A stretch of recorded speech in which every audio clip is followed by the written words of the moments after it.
ہماری جو پریزنس ہے وہ پورے پاکستان کے اندر تقریباً موجود ہے. ہر ڈسٹرکٹ لیول کے اوپر کوئی نہ کوئی چیمبر موجود ہے.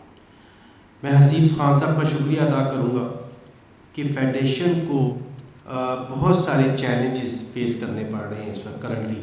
آپ کے نالج میں بھی آئے ہوں گے اور میں مزید آج آپ سے شیئر کروں گا کہ اس کمیٹی کا میں سمجھتا ہوں کہ بہت ہی امپورٹنٹ رول ہے اویئرنیس کے پوائنٹ آف ویو سے. جب تک ہم اویئرنیس نہیں کریں گے تو ہمارے سامنے چیزیں سامنے نہیں آئیں گی اور اس کا سلوشن نہیں سامنے آئے گا. میں اس میں چھوٹی سی کچھ ایگزامپلز دوں گا آپ کو سمجھانے کے لیے اور پھر آپ سے فیڈ بیک لوں گا. حسیب صاحب آئی پی پیز کا آپ نے ایک چرچا سنا سال ڈیڑھ سال سے.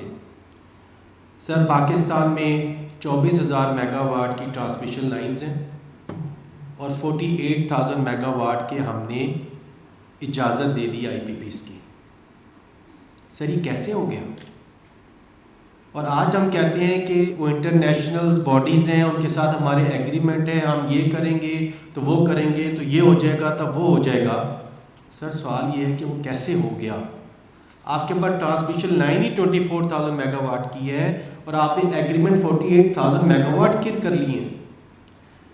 1.1 ٹریلین اون آئی پی پیز کو. آئی پی پی مین انڈیپینڈنٹ پاور پروڈیوسر. ان کو جا رہے ہیں جو کہ ایک یونٹ بھی پیدا نہیں کر رہے پاکستان میں. تو سر ہمیں اویئرنیس کی بہت ضرورت ہے.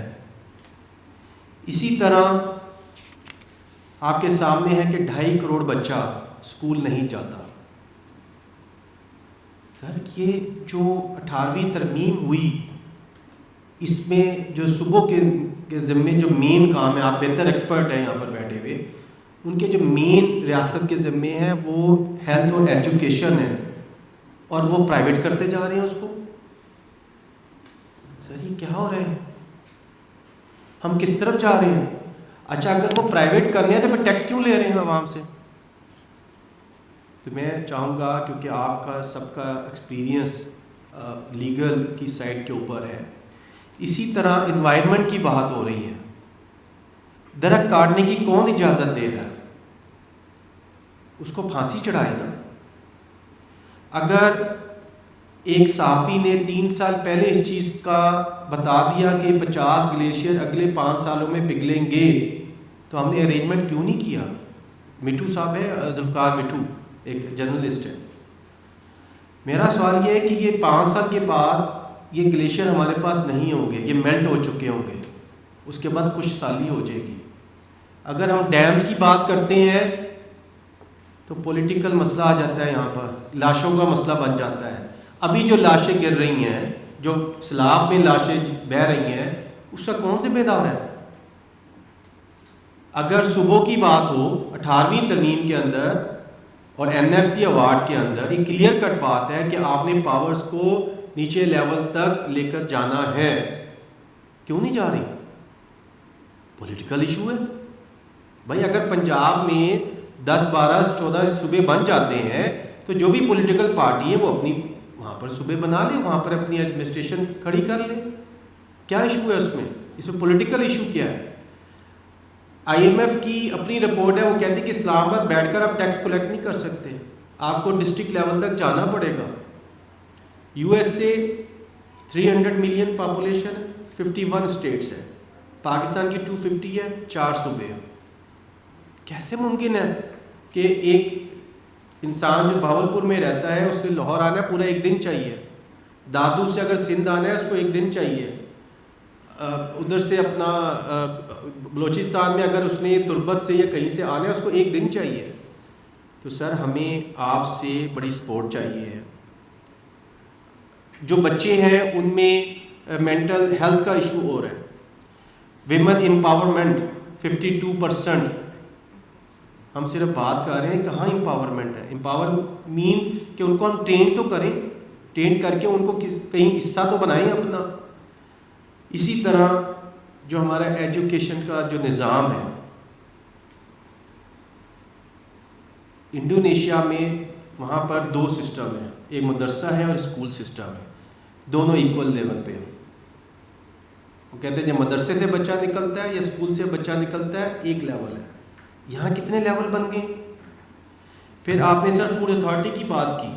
اگر میری ایک کمپنی پنجاب میں ہے تو میں نے پنجاب فوڈ اتھارٹی کے مطابق اس کو رجسٹر کروانا ہے. اگر میری ایک فیکٹری سندھ میں ہے تو سندھ کی اتھارٹی کے مطابق کروانا ہے. میں اسی کام پہ لگا رہا ہوں. تو یہ جو 18ویں ترمیم اور یہ جو ساری چیزیں ہوئی ہیں جس میں ڈی سینٹرلائز کیا ہے تو اس کو پورا کریں نا. ایک تو پہلی بات یہ ہے. تو میری آپ لوگوں سے ریکویسٹ ہے. اسی طرح آپ نے ڈسپیوٹ کی بات کی. میں ایز اے بزنس مین آپ سے بات کرنا چاہوں گا کہ فیملی ڈسپیوٹس اس وقت پاکستان کے اندر 90% جو بزنسز ہیں وہ فیملیز سے ریلیٹڈ ہیں. فرسٹ جنریشن سے سیکنڈ جنریشن میں ٹرانسفر نہیں ہو رہے. میری آپ سے ریکویسٹ ہے کہ بہت ہی یہ ایک سیریس ایشو ہے. سیکنڈ سے تھرڈ تو بڑی دور کی بات ہے، فرسٹ میں ہی ڈیوائڈ اور ڈویژن ہو کر ختم ہو رہے ہیں. جبکہ اگر ہم یو کے جائیں، یو ایس اے جائیں، 100 years 200 years old companies available ہیں. تو اس وقت ہمارے پاس کوئی فورم نہیں ہے کہ جو فیملی اگر ڈسپیوٹ ہو رہی ہے اس کو اویئرنیس، اگر اویئرنیس آ جائے تو شاید ڈسپیوٹ ہی نہ ہو. تو میں یہاں پر لیگل سے زیادہ اویئرنیس کے اوپر، لیگل تو اس وقت آئے جب اویئرنیس ہو، اویئرنیس نہیں ہوگی تو پھر یہ چلتے رہیں گے کلیش. تو ہمیں اویئرنیس کی سر بہت ضرورت ہے. آربیٹریشن کی سر، اگر فیملی میں ایشو آ گیا ہے کہاں پر جائیں؟ کوئی ہے ہی نہیں، فورم ہی نہیں ہے اس طرح سے. اور دیکھیں اگر ہم سب یہاں پاکستان کی وجہ سے ہیں، پاکستان نے ہمیں بہت کچھ دیا ہے. میں اگر اس فورم پہ آپ اکٹھے ہوئے ہیں تو میری آپ سے ریکویسٹ ہے کہ آلریڈی والنٹائر یہاں پر آئے ہوئے ہیں، میری آپ کا بہت بہت شکریہ. لیکن ہمیں اس کو اگر کچھ کرنا ہے اپنے پاکستان کے لیے، اپنی نیکسٹ جنریشن کے لیے، یہاں پر یوتھ بھی بیٹھی ہوئی ہے، ہم ان کو کیا دے کر چاہیں گے؟ بزنسز ہمارے جو ہیں وہ ٹیکس اور چوری کے اوپر بیس ہے. آج ایک باپ اپنی نیکسٹ جنریشن کو کیا ٹرانسفر کرے؟ 2 نمبری. ٹیکسیشن کے ایشوز ہیں، لوگ ٹیکس میں آنا ہی نہیں چاہتے کہ اتنی لمبی چوڑی ڈاکیومنٹیشن کون کرے. لاسٹ ایئر تک ایکسپورٹر کے اوپر فکس ٹیکس تھا، لاسٹ ایئر اس کو اوپن کر دیا انہوں نے. وہ کہتے ہیں 1% کی بجائے ہم سے 2% بھی لے لو لیکن ہمیں یہ آڈٹ شاڈٹ میں نہ ڈالو آپ. تو مجھے آپ بتائیں کہ جہاں ٹیکسیشن اتنی مشکل ہو. ابھی خان صاحب SNGPL نے 2015 کے ریٹروسپیکٹو ایریاز ڈال دی ہیں 75 بلین روپیز 2023 تک. اب 23 سے 25 علیحدہ ہے. تو آپ کی جو سر لیگل ایکسپرٹ ہے، کیونکہ اس وقت ہم فائٹ لڑ رہے ہیں، IPPs کی بھی ہم نے بات کی، انٹرسٹ ریٹ کی بھی ہم نے بات کی. اب آپ یہ دیکھیں کہ گورنمنٹ IMF سے پیسہ لے رہی ہے، انٹرسٹ ریٹ 11% رکھا ہوا ہے، یہ 6% آج کی ڈیٹ میں ہو سکتا ہے، اور پرائیویٹ بینکوں کو پیسہ دے رہی ہے. کیوں؟ آج 6% کر دیں 6 ٹریلین گورنمنٹ کو سیو ہوتے ہیں. خان صاحب 6 ٹریلین کا مینز تقریباً $9 بلین. 6 بلین IMF کو دیں، جان چھڑوائیں. تو سر اتنے ایشوز ہیں اس وقت، ہمیں چیلنجز ہیں. ہم FPCCI میں اس وقت بیٹھے ہوئے ہیں، ہمیں اتنے ایشوز آ رہے ہیں. ایگریکلچر کوئی پالیسی نہیں ہے، انڈسٹریل کوئی پالیسیز نہیں ہیں. Medium term, long term, short term ہم بات کر رہے ہیں. چارٹ آف اکانومی میں بات کرو، کوئی سننے کے لیے تیار نہیں ہے. لیکن اگر آپ ہمیں تھوڑا سا لیگلی اویئر کریں، سپورٹ کریں. یہ فورم ایسا ہے کہ ہم ہر قسم کا ایشو ہر لیول تک ایڈریس کر سکتے ہیں، پہنچا سکتے ہیں. چاہے میڈیا کی ہمیں سپورٹ لینی پڑے، ہمیں کسی بھی طریقے سے، چاہے آربیٹریشن کا جو آپ نے بتایا، آپ نے ڈسپیوٹ ریزولیشن کی بات کی. اب اگر ہم انٹرنیشنل ایکسپورٹ یا امپورٹ کرتے ہیں، اسلام آباد میں ایک بنا ہوا تو ہے ڈسپیوٹ ریزولیشن، کوئی باڈی بنی ہوئی ہے انڈر دی کامرس انڈسٹری، لیکن وہ کتنی افیکٹو ہے نہیں پتہ. ایون جو ڈومیسٹک اگر کوئی ڈسپیوٹ آ گیا ہے تو کوئی ایشو، مطلب کوئی فورم نہیں ہے. تو آئیے، میں آئی ٹوٹلی ایگری کہ ہم اس فورم سے خان صاحب ان چیزوں کو اسٹرانگ کریں، اور ہمیں جہاں جہاں آپ کی ضرورت ہوگی ہمیں آپ سے بھی ہیلپ چاہیے ہوگی، اور میرے خیال سے یہ جو کمیٹی ہے یہ بہت ہی فروٹفل ہوگی خان صاحب کی لیڈرشپ میں، اور ہم سب آپ کے ساتھ ہیں. اور آپ نے جو ڈی جی فوڈ کی بات کی، یا کسی کو بھی آپ نے یہاں انوائٹ کرنا ہے، سری آفس آپ لوگوں کا اپنا ہے، آپ اس کو یوز کریں اور پاکستان کو فائدہ پہنچائیں. بہت شکریہ. جی آج ہم چاہتے تھے کہ ہم نے جو آگے پروگرام کر رہے ہیں وہ ہم ڈسکس کریں، جو ہم legal education and awareness committee جو ہمیں ملی ہے اس کے ذریعے ہم کیا کیا کام کر سکتے ہیں، کیا کیا چیزیں ہم ان کو بتا سکتے ہیں کہ یہ ان چیزوں پہ کام ہونا چاہیے. جیسے ہمارا بہت مسئلہ ہے ٹیکس لیٹیگیشن، اس پر ہم نے ڈسکس کیا کہ ہم اس پہ کام کر سکتے ہیں. ٹریڈ مارک رجسٹریشن، اس کی لیٹیگیشن اور ٹریڈ مارک رجسٹریشن کے حوالے سے کسی کو بات ہے تو اس پہ ہم کیا ہیلپ کر سکتے ہیں. انوائرمنٹ آج کل بڑا امپورٹنٹ ایشو ہے.